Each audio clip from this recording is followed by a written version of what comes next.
അപ്പം ഞാനും കോഴിനാട്ടിലൊന്ന് പയ്യന്നൂർ പോവുകയായിരുന്നു. പയ്യന്നൂരേക്ക് എന്തിനെന്ന് വെച്ചാൽ ഒരു കെട്ടെന്ന് കെട്ടെന്ന് ഇവരെ അനിയത്തിയും മരുമോൻ്റെ കുഞ്ഞിയും മലക്ക് പോകുന്നുണ്ട്. അപ്പോൾ അതിൻ്റെ കെട്ടുകാർക്ക് പോവുകയായിരുന്നു.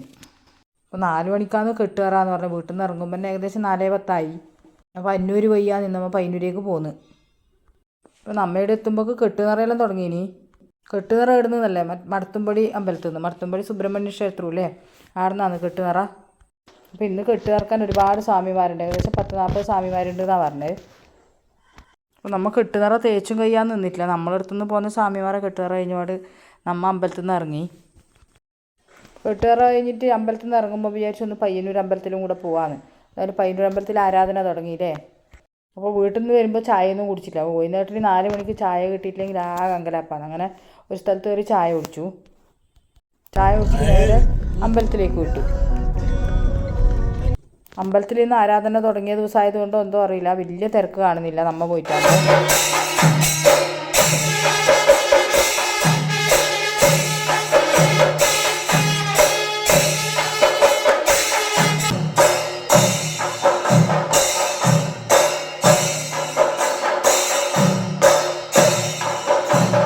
അങ്ങനെ അമ്പലത്തിൽ നിന്ന് ഇറങ്ങിയിട്ട് നേരെ ചന്തയിലേക്ക് വന്നു.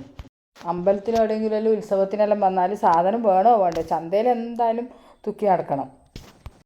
ഈ ചന്തയിൽ വെറുതെ കറങ്ങിയതല്ലാണ്ട് ഒന്നും വാങ്ങിയിട്ടൊന്നുമില്ല. അടുക്കളയിൽ കുറച്ച് സാധനം വാങ്ങേണ്ടതുകൊണ്ട് ഒന്ന് ഷോപ്ലെക്സിലും കയറിയിട്ട് ഇന്നത്തെ കറക്കം അങ്ങനെ മതിയാക്കി.